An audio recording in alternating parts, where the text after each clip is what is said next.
Donc aujourd'hui, comme il a dit, donc moi je vais parler de l'agriculture, l'alimentation, le développement. Je voulais éviter de mettre le mot genre dans le titre parce qu'en général, c'est pas ça qui est très sexy dans le développement et en tout cas pas dans l'agriculture. Donc le fil rouge de ma présentation, c'est d'abord je vais rappeler ce que c'est un peu l'agriculture, parler des gens qui s'occupent de l'agriculture, donc des producteurs et des productrices. Ensuite, parler justement de ces inégalités femmes-hommes. Et puis, essayer de vous convaincre que ces inégalités, ça compte. Et puis, des pistes pour voir qu'est-ce qu'on peut faire pour réduire ces inégalités entre hommes et femmes.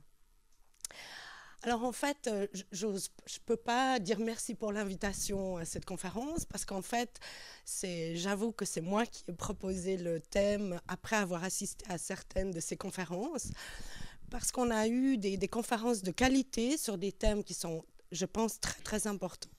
Mais parfois, je m'excuse, j'avais l'impression qu'on oubliait un peu qui c'est qui produit notre alimentation, qui c'est qui est agriculteur et quelles sont un peu leurs conditions et qu'on décidait beaucoup de choses en leur nom.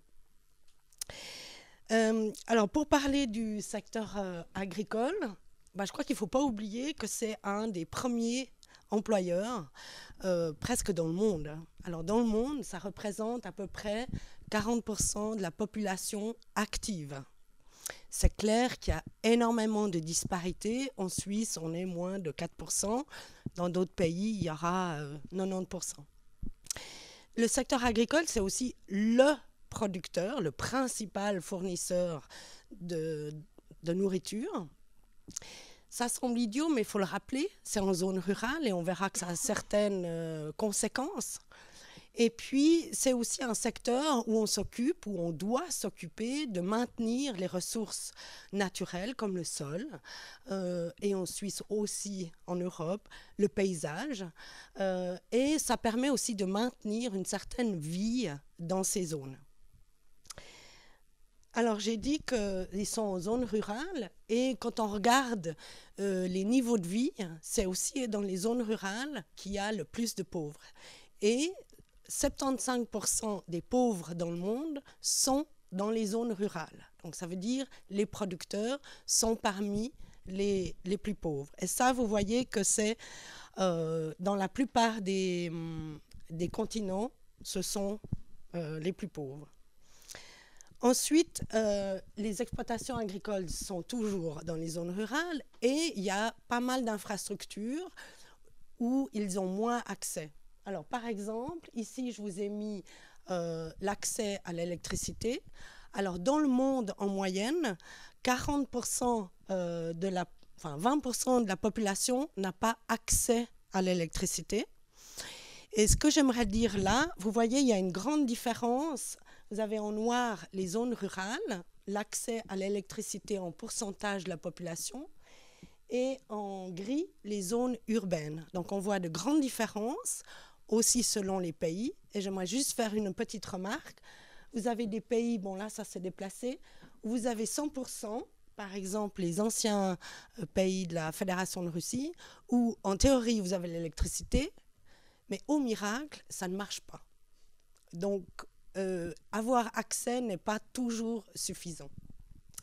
Et puis aussi, une chose qui est importante et qu'on a tendance à oublier, c'est que 40% de la population utilise l'énergie de biomasse pour cuire, pour la lumière, parfois pour se chauffer, etc. Donc, c'est important de se rendre compte de ces difficultés, de ces contraintes. Une autre chose, les exploitations agricoles, ici vous avez la surface moyenne des surfaces agricoles par région. Et vous voyez qu'en règle générale, qu'en moyenne, c'est relativement, ça a de grandes variations entre 10 hectares en Amérique centrale, 1 hectare en Asie de l'Est, mais 111 hectares en Amérique du Sud, par exemple. Et une autre colonne qui, à mon sens, est aussi très importante, c'est le pourcentage d'exploitations agricoles qui ont des surfaces plus petites que 2 hectares. Donc 2 hectares, en Suisse, il y en a. C'est surtout les viticulteurs, les horticulteurs, les maraîchers. Donc eux ont des petites surfaces, mais avec forte valeur ajoutée.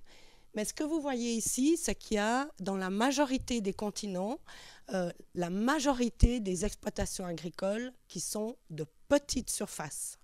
Donc avec la problématique de il faut vivre avec cette surface. Et alors je me suis permis de mettre un post-it. Un tiers de la population mondiale dépend en fait de toutes petites exploitations agricoles pour se nourrir. Les exploitations agricoles par rapport à d'autres business ou d'autres types d'entreprises ont encore d'autres différences. Et une de ces différences, c'est que ce n'est pas juste une exploitation, juste une firme. C'est une exploitation, donc avec des terres, parfois des équipements, parfois peu d'équipements, mais aussi une famille qui travaille sur cette exploitation. C'est-à-dire qu'il y a des échanges. La famille donne du temps, de l'énergie à l'exploitation, et puis l'exploitation nourrit et parfois paye un salaire aux membres de la famille. Donc, particulièrement dans les petites exploitations, ça c'est très important, parce qu'en Suisse, souvent, on ne se nourrit pas forcément de son exploitation. On va acheter son lait et ses céréales à l'extérieur, et la femme et les enfants ne travaillent pas forcément sur l'exploitation agricole. Ce qui n'est pas le cas dans la grande majorité des petites exploitations dans le monde. Et ça nous permet de mettre en valeur le fait que les femmes, alors selon la comptabilité dans le cadre de l'ONU, mais quand même 43%, les femmes représentent 43% de la population active dans l'agriculture, donc près de la moitié. Ce sont des chiffres, il ne faut pas les prendre en absolu, bien sûr, mais ça montre quand même que les femmes sont bien là. Du fait de cette spécificité des exploitations agricoles, donc le fait qu'il y ait des liens qui soient très forts entre la famille et la firme, fait qu'il y a plusieurs choses. D'abord, il y a plusieurs types d'activités. Vous avez ce qu'on appelle des activités productives. Je vois que mon ancienne étudiante sourit. Donc, des activités qui rapportent soit en nature, soit en argent, parce qu'on va vendre. Alors, c'est quoi? C'est par exemple, on vend ce qu'on produit. C'est on produit des semences qu'on va réutiliser. Ça, c'est un revenu en nature. La production qu'on consomme, c'est un revenu en nature. Mais on a aussi souvent des activités non agricoles, comme par exemple, peut-être on vend du bois, ou en Suisse, on fait du bûcheronnage, de l'artisanat, où on va travailler en dehors de l'exploitation. Alors en Suisse, ça sera peut-être quelqu'un qui travaille comme comptable à mi-temps, mais dans d'autres pays, il doit peut-être s'émigrer ou va travailler dans une autre exploitation ou d'autres possibilités. Et on a ce qu'on appelle des activités non productives. Ça veut dire que c'est des tâches, des activités qui sont importantes quand même, mais qui, si on veut bien, ne rapportent rien. Alors, par exemple, si on prend particulièrement ici, chercher du bois ou de l'eau pour pouvoir préparer le repas. Ça ne ramène pas de l'argent, mais ça permet de préparer le repas. Préparer le repas, c'est une activité qui est très importante dans les petites exploitations parce qu'il faut nourrir la main-d'œuvre qui va travailler sur l'exploitation. Ça prend du temps, particulièrement si on n'a pas accès à l'énergie. Les événements sociaux sont importants dans la vie de tout le monde. Le repos, c'est aussi important.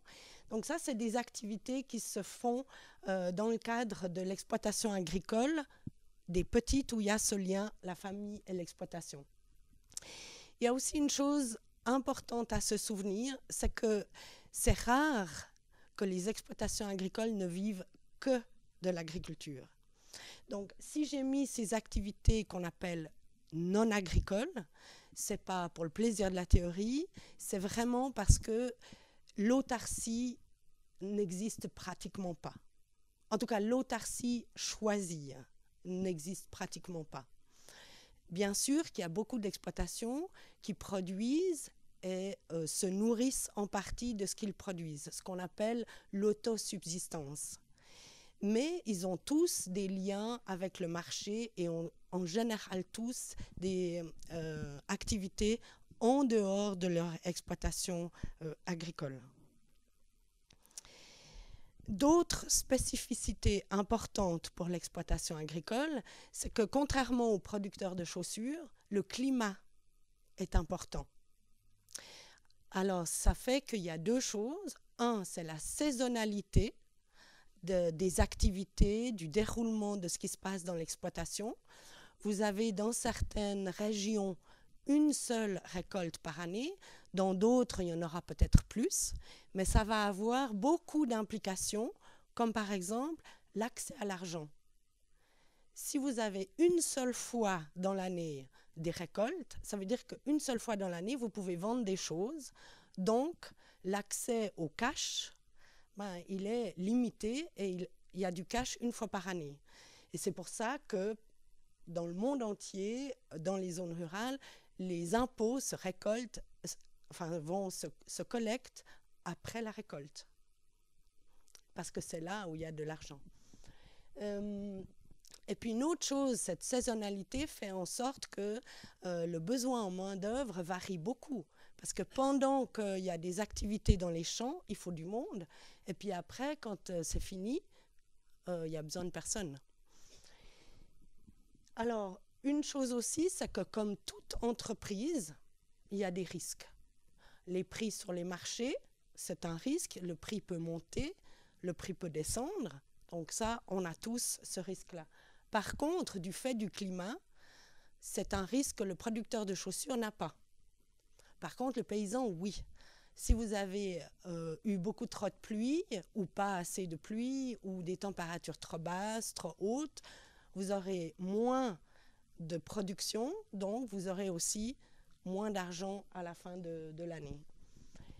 Et une chose qu'on a tendance à oublier, c'est que dans les pays, particulièrement dans les pays pauvres, c'est rare qu'on choisisse de devenir agriculteur.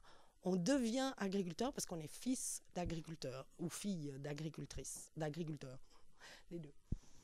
Donc, on ne choisit pas toujours de faire le métier d'agriculteur.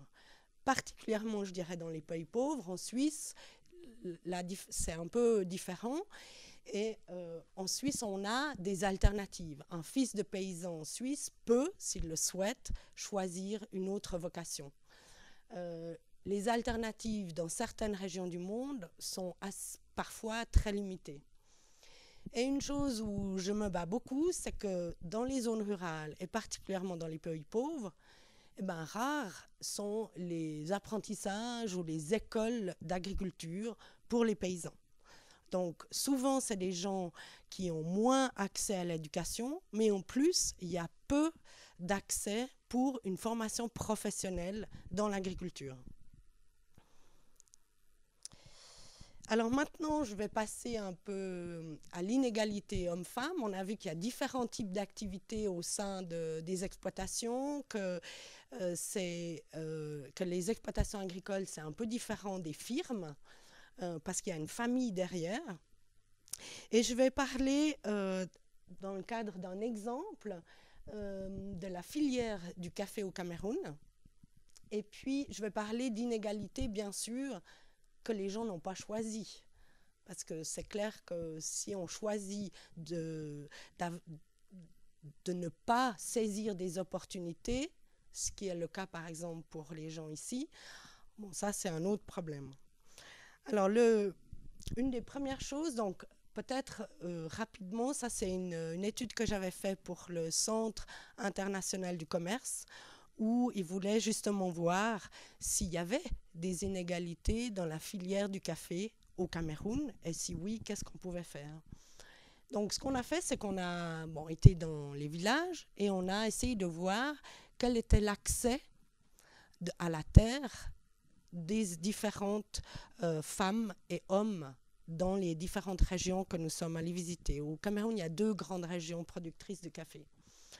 Alors, ce qu'on voit ici, c'est dans 2 régions différentes. Et vous voyez, ici, vous avez la surface des exploitations. Et en hauteur, c'est le pourcentage. Donc, si je prends ce graphique, on voit que, par exemple, il n'y a aucun homme qui n'a pas de café. Et surtout, ce qu'on voit, c'est que plus les exploitations sont grandes, plus les hommes sont importants. Plus il y a d'hommes qui ont des exploitations agricoles et moins de femmes. Et ça, c'est dans toutes les régions. Donc, les femmes, en règle générale, ça c'est un exemple, mais c'est partout pareil, presque partout pareil, les femmes ont souvent moins accès à la terre. Une autre chose, c'est que, je vais peut-être passer celui-là juste avant, c'est qu'on a tendance à oublier que dans ces exploitations agricoles, les femmes aident à travailler dans la parcelle qui appartient au chef de famille. Donc, le chef de famille a ce qu'on appelle la parcelle familiale, c'est les terres de l'exploitation, où il y a du café et d'autres cultures, mais souvent, et ça c'est dans beaucoup de régions d'Afrique et d'Amérique centrale, moins en Asie, mais les femmes ont aussi une petite parcelle pour pouvoir nourrir la famille avec des tomates, des oignons, des choses comme ça. Ou bien, alors elles nourrissent la famille, soit directement avec ce qu'elles produisent sur cette parcelle, ou indirectement en vendant le produit de cette petite parcelle et pouvoir acheter quelque chose en retour. Donc là, on voit, les femmes ont cette parcelle où elles travaillent, elles s'occupent des activités reproductives comme préparer les repas, s'occuper des enfants, et elles contribuent aussi aux terres, au travail de l'exploitation. Et ce qu'on a vu, ce qu'on a essayé de voir, c'est en fait, quand on produit du café, qui est-ce qui fait quoi sur les différentes parcelles. Et ici, vous avez la parcelle familiale avec différents types d'activités. Et là, vous avez la parcelle de la femme, que ce soit du café ou non. Et on a regardé, voilà, est-ce que les hommes travaillaient aussi sur les parcelles des femmes? Oui, non. Et est-ce que les femmes travaillaient aussi sur les parcelles familiales? Et ce que vous voyez, c'est c'est quelque chose qui se répète partout, c'est qu'en fait, il y a beaucoup d'échanges entre hommes et femmes. C'est très lié, mais c'est très bien réparti. C'est-à-dire qu'il y a des activités, par exemple, la femme ne va jamais faire le défrichage de la parcelle de l'exploitation. Ça, c'est vraiment un travail d'homme. Pour la commercialisation de ce qui est de la parcelle de la famille, c'est exclusivement l'homme qui va s'occuper de ça. Et en général, la commercialisation du produit de la parcelle de la femme, on espère que ça sera toujours la femme, mais parfois ça peut être aussi l'homme, particulièrement quand c'est des produits à haute valeur ajoutée, comme le café. Une chose qui est importante aussi dans les pays pauvres, c'est par exemple, il faut nourrir les gens qui travaillent sur la parcelle. Donc, qui c'est qui prépare et qui amène le repas? Eh bien, que ce soit sur la parcelle des hommes, ou des hommes de la famille, ou que ce soit sur la parcelle qu'on appelle privée des femmes, ce sont les femmes qui vont amener la nourriture à midi. Donc, cette différenciation, le fait d'avoir moins accès à la terre, le fait d'avoir beaucoup d'activités, souvent, ça fait en sorte qu'on a moins accès aux conseils agricoles, par exemple, mais ça, on le verra aussi plus tard, au crédit, etc. Là, je voulais aussi vous parler d'un thème qui m'est assez cher, parce que on a tous, vous, moi et eux, on a un budget temps par jour qui est limité. C'est-à-dire qu'il y a 24 heures, il faut qu'on dorme, il faut qu'on se ressource, donc c'est limité. Et ce qu'on fait, et ce que je fais toujours quand je suis en mission, c'est que je regarde, en fait, avec les villageois, donc hommes et femmes, un peu comment se fait la répartition de la journée, comment se passe une journée. Bien sûr, ça varie un peu selon les saisons. Mais vous avez ici, par exemple, la journée en période de végétation de l'homme, qui se lève au lever du soleil, je veux dire, qui va se laver, qui va faire les prières, on est dans la partie musulmane, et puis il va ensuite travailler au champ, à peu près vers midi, façon, il va avoir son repas, et puis il va continuer de travailler, puis va rentrer pour pouvoir se laver, manger, et ensuite se reposer. Et si on regarde le travail, enfin la répartition des activités de la femme, on voit qu'elle se lève déjà avant le lever du soleil, et puis elle doit en fait préparer le repas. Ensuite, elle accompagne l'homme pour aller travailler dans les champs. Ensuite, elle retourne chez elle pour préparer le repas. Ensuite, elle amène le repas aux travailleurs. Et puis, elle va rentrer un peu plus tôt que l'homme pour pouvoir aller chercher l'eau, le bois, pour pouvoir préparer le repas, s'occuper des enfants et puis ensuite ranger. Donc, elle se lève et se couche plus tard que les hommes. Et il n'y a pas tellement de plage de repos. Alors bon, ça, c'est pas très clair comme tableau, mais je voulais montrer quand même. Il y a des études, et il y en a très peu, qui regardent la problématique du transport. C'est pas très sexy le transport, mais c'est quelque chose que tout le monde fait tous les jours. Nous, on va faire nos commissions, etc. Mais là-bas, le transport, ça peut être vital. Et ce que je veux montrer avec ce tableau, c'est en fait la différence de distance et de poids que portent les hommes et les femmes.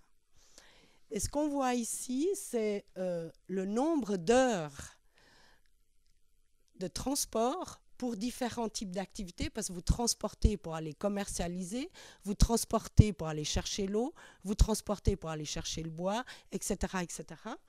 Donc, on voit ici pour les femmes, les chiffres ne sont pas très importants. C'est la différence qui est intéressante. Donc là, c'est les femmes. Et ça, c'est pour les hommes. Donc ça, c'est la durée. Et ensuite, il y a le poids qu'on porte. Et là, de nouveau, vous avez le poids transporté par les femmes et le poids transporté par les hommes. Donc, je voulais juste mettre en lumière, et vous voyez que cette étude, elle date de 97, parce qu'en fait, c'est un thème qui est relativement peu étudié. Et c'est compliqué à étudier, parce qu'en fait, il faut rester dans l'exploitation, il faut suivre les gens, etc.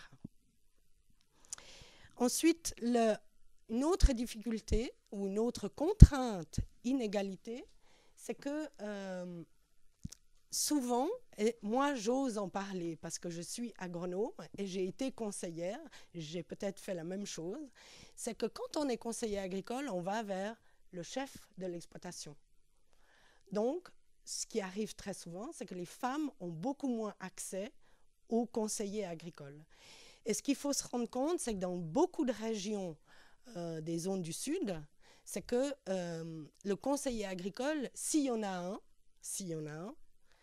C'est un peu le seul conseiller, à part peut-être s'il y a un centre de santé, si en plus il y a une école, etc. Mais il n'y a pas tellement de conseillers.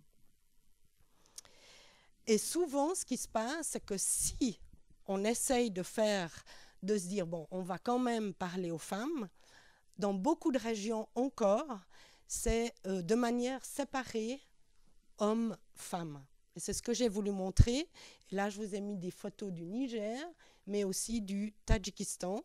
Donc, deux régions complètement différentes. Mais j'aurais pu vous mettre Amérique centrale, j'aurais pu vous mettre d'autres régions. Alors, un peu en résumé, parce qu'on ne va pas tout passer en revue, c'est que ce qu'on se rend compte, c'est que si on regarde toute la filière, c'est-à-dire la recherche, les gens qui vendent les intrants, les gens qui produisent le café, les gens qui achètent le café, les gens qui transforment, enfin qui trient et transforment le café, et les exportateurs, on a de grandes différences entre le nombre d'employés et la proportion de gens qui possèdent.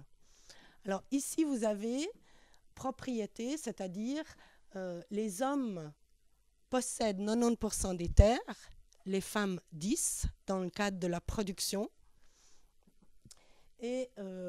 Mais par contre, si on regarde le temps passé sur les productions de café, les femmes représentent la moitié du travail dans la culture du café. Et l'autre chose, par exemple, pour les usines, c'est là où le café arrive et où on trie le café, on nettoie un peu, on fait un premier nettoyage, on trie et on le met en sachet. Ça appartient en moyenne à 95% aux hommes, 5% femmes. Et Cameroun est un peu spécial parce qu'il y a la fille d'un ancien torréfacteur.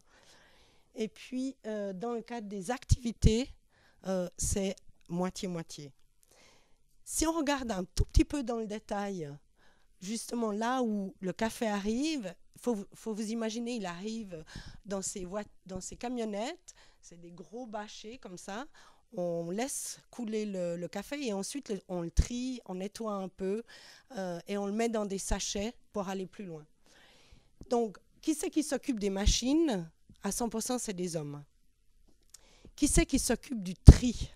Donc, il faut vous imaginer des gens, soit vous êtes assis par terre et vous avez le café par terre et vous triez un à un, ou bien c'est sur des tables. Donc, vous êtes assis sur une chaise ou un cajot, etc. Donc là, c'est peu des hommes, c'est plutôt des femmes. Et pour mettre dans les sachets, c'est surtout des hommes. Alors bien sûr que la question que j'avais posée, je voulais essayer de comprendre pourquoi c'était les femmes qui faisaient le tri. Et la réponse qui revenait régulièrement, c'est parce que, chères femmes, nous avons de meilleurs yeux. Donc voilà. Et une autre chose qui est importante de se rappeler, c'est que très souvent, l'emploi pour le tri, il est saisonnier. Et les hommes, dans la grande majorité, ont des contrats annuels, alors que les femmes ont des contrats saisonniers. Et nous avons fait aussi une étude dans le cadre de l'horticulture, dans certains pays, qui exportent vers l'Europe les haricots, c'est le plus connu, mais ça peut être, pour prendre un exemple au hasard, la mangue. Là aussi, c'est saisonnier. Donc, les femmes ont beaucoup plus de travail saisonnier que les hommes. Alors là, ça paraît un peu compliqué, mais c'est un peu un résumé. C'est-à-dire que plus l'exploitation est grande, moins il y a de femmes. Ça descend. Et ici, plus on monte dans la chaîne de valeur, et moins le rôle et l'importance de la femme est grand. Donc ça, c'était pour la femme dans la filière café au Cameroun. Alors, je pense que les inégalités comptent. Elles sont importantes. Elles sont importantes pour plusieurs raisons. Mais la première qui me semble impérative, c'est que c'est un droit d'avoir droit à l'égalité de traitement. ou dit de manière différente, c'est injuste qu'il y ait des accès, des salaires, des types de contrats, etc., différents entre hommes et femmes. Et par hasard, aujourd'hui, dans 24 heures, j'ai trouvé très intéressant, il y avait les inégalités salariales entre les hommes et les femmes persistent. Alors, ce n'est pas de moi, hein, mais ça paru aujourd'hui dans 24 heures. Donc, même chez nous. Et surtout, le fait qu'il y ait des inégalités font en sorte qu'il y a des opportunités qui sont perdues, qui sont manquées. Et il y a des études qui montrent, là j'en ai mis qu'une, mais il y en a qui sont plus ponctuelles, c'est que si les femmes dans l'agriculture avaient accès au même niveau de ressources, on aurait des rendements qui augmenteraient de 20 à 30%. Ça nous permettrait d'augmenter la production agricole dans les pays en voie de développement de 2,5 à 4%. Et surtout, et là on parle aussi développement et alimentation, ça permettrait de réduire la proportion de personnes sous-alimentées dans le monde de plus de 10%. Donc je pense que là, c'est des arguments qui sont quand même assez forts. Donc, ce qu'on voit, c'est que les inégalités entre hommes et femmes, elles sont de différentes natures. Alors, je n'ai pas parlé, mais par exemple, au Cameroun, si une femme veut commencer à aller au marché régulièrement pour aller y vendre quelque chose ou faire des tresses, par exemple, elle doit demander l'autorisation formelle de son mari. Et ça, c'est une base légale et que les hommes savent très bien utiliser. Donc, il y a des aspects légaux, mais il y a aussi des raisons sociales. La femme a souvent un rôle différent dans une exploitation agricole que celui de l'homme. Et puis, bon, il y a des raisons économiques. Si moi, je n'ai pas de terre, je ne vais pas pouvoir aller à la banque pour demander un crédit. Alors, les pistes pour les inégalités, il y a plein de façons d'essayer de faire en sorte que les inégalités entre les hommes et les femmes soient différentes. Et je sais que parmi vous, il y a en tout cas une experte, donc ce n'est pas elle qui va me contredire. Moi, je vais rapidement parler de quelques initiatives au sein desquelles j'ai collaboré. On n'aura pas le temps, je crois, de toutes les regarder, mais Initiative GAP, la plateforme multifonctionnelle, les données par sexe, club d'écoute. Alors, il n'y a pas une solution. Et là, l'initiative GAP, alors GAP vient de l'anglais Gender in Agriculture Partnership, et en fait, l'idée de base, c'est d'introduire ce qu'on appelle l'approche ou la dimension genre dans la politique agricole, dans la recherche agricole et puis dans le développement agricole. Donc c'est un but assez grand, on dira. Hein. Alors comment ils font? En fait, il y a c'est un peu en mouvement. Ça a commencé par une organisation qui s'appelle GFAR, donc c'est une organisation qui s'occupe de la recherche agricole, qui a lancé cette initiative. Et puis avec le temps, il y a d'autres associations, d'autres organismes de l'ONU qui s'y greffent. Et le but, c'est un peu de faire du lobbying, d'être une plateforme d'échange de méthodes, de faire des études de cas, de faire avancer, si j'ose dire, le débat sur le genre. Et à ce titre, j'aimerais juste dire, vous avez aussi Dimitra, et Dimitra est cité dans le document qui a été préparé par Swiss Coalition. Alors, entre autres, GAP a financé une étude de cas pour analyser un peu comment on pouvait améliorer le contact entre les paysans et les paysannes et les conseillers agricoles. Donc, ce qu'on a fait, c'est qu'on a été dans différents villages avec des conseillers agricoles, entre guillemets, traditionnels, et une équipe où il y avait des gens qui étaient sensibles au genre. Et on a fait, sur la base d'un même protocole, on a essayé de comprendre quels étaient les besoins des paysans et des paysannes dans ces différents villages. Et ce qu'on s'est rendu compte, c'est qu'en fait, il y a de grandes différences si on demande bien. Qu'est-ce que je veux dire par là? Si je m'adresse que à des hommes et que je leur demande qu'est-ce qu'ils ont besoin pour l'agriculture, les hommes vont essentiellement demander des intrants pour l'agriculture, comme par exemple des fertilisants, des engrais, des choses comme ça, des meilleures semences, des produits de traitement.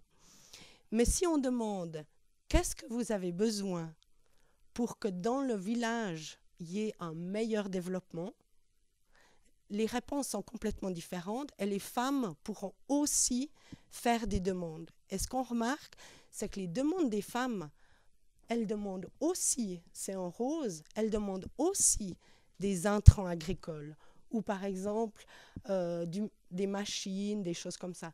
Mais ce qu'elles demandent surtout, c'est des moyens de faire en sorte qu'elles aient moins de travail non reproductif comme moudre ou disons battre, je ne sais pas comment on dit, piler les céréales pour préparer les repas, chercher l'eau, collecter le bois, etc.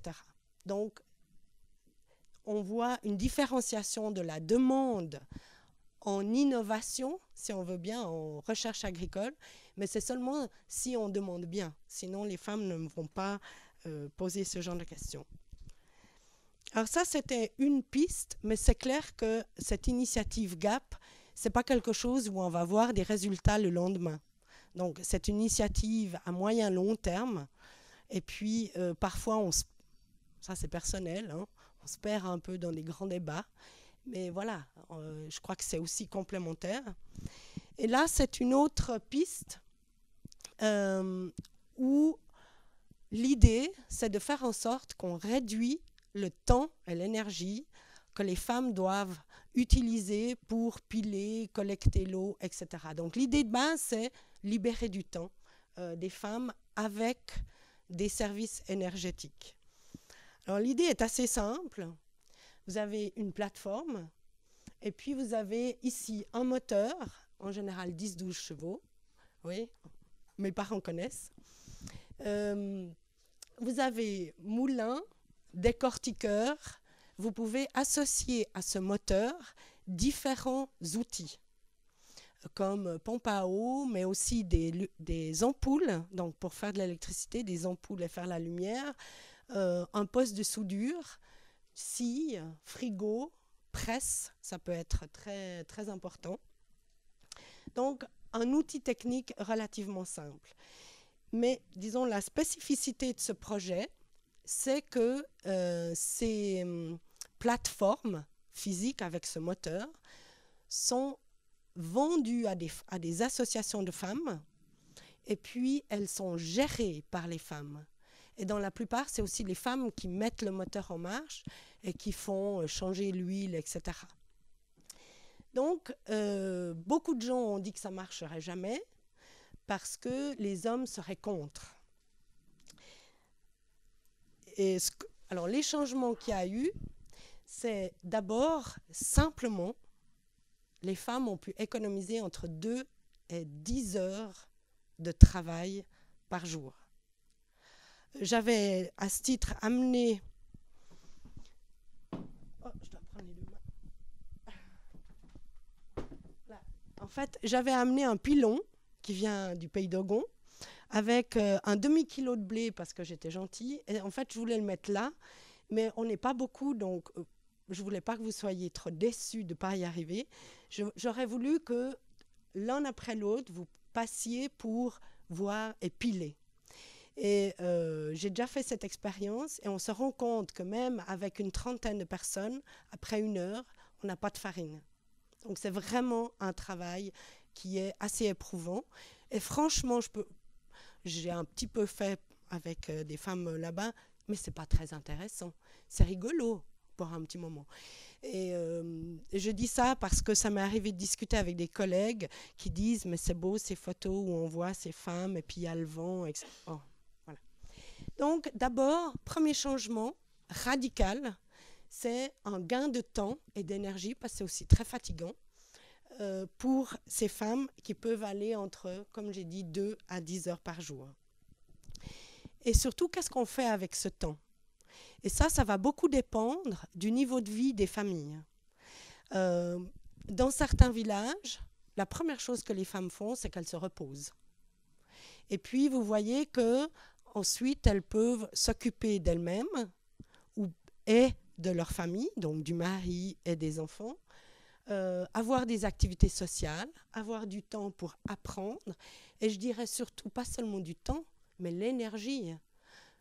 Même nous, quand on vient le soir à des conférences, on a envie un peu de... Mais on a passé la journée en général assis. Donc déjà ça, c'est fatigant. Et puis bien sûr, des activités que dans le monde du développement, tout le monde appelle activités génératrices de revenus. Et si je mets ça, c'est aussi parce que très souvent, beaucoup de gens veulent donner plus de pouvoir aux femmes, et la première chose qu'on fait, c'est de proposer des activités génératrices de revenus. Donc, si je résume un peu, on propose qu'elles passent encore plus de temps à travailler. Et on voit avec ce type de projet que parfois, ce n'est pas la chose à faire. Et j'ai même été visiter des villages où des familles allaient dormir le soir sans avoir mangé, pas parce que la famille était pauvre et qu'il n'y avait rien à manger, mais simplement parce que la femme était trop épuisée pour à nouveau piler le soir la farine pour pouvoir préparer le repas. Une chose que ça a changé aussi, c'est à ce moment-là, ce travail inintéressant, fatigant, lent, laborieux est devenu visible, si j'ose dire, aux autres membres de la communauté, c'est-à-dire les hommes ont remarqué ça, mais aussi du fait que les femmes possèdent un outil assez stratégique dans les villages, il y a une certaine reconnaissance sociale et une certaine fierté parce qu'elles le gèrent aussi. Et il y a une autre chose qui est des petits à côté très intéressants, c'est que les hommes ont, dans la grande majorité des villages, accepté. Et si vous leur demandez, ils vont vous dire « mais maintenant, on a le repas à l'heure ». Première chose. Deuxième chose, la femme a plus de temps pour moi. Troisième chose, elle a les mains plus douces. Donc voilà, on a donc un assez grand changement social qu'il faut accompagner. Ça, c'est clair. Une autre piste, c'est, et je m'excuse de vous le présenter, mais c'est bêtement de faire en sorte que quand on relève des données, que ce soit pour un projet, que ce soit pour le gouvernement, etc., c'est qu'on marque homme, femme. Parfois, les gens disent, mais de toute façon, il n'y a pas d'homme ou il n'y a pas de femme, mais de quand même marquer. Et ce qu'on remarque, c'est que dans certains projets ou régions qui commencent à faire ça, c'est qu'on peut voir des changements dans le temps. Donc, simplement, dans tout, mettre une colonne, au lieu de marquer nombre, marquer homme, femme. Notez bien qu'on peut aussi noter homme adulte, homme jeune ou enfant, et femme adulte et enfant, ça peut aussi être important dans certains cas. Ça, on a remarqué, ça amène une plus grande conscientisation de changements qui peuvent arriver entre les femmes et les hommes.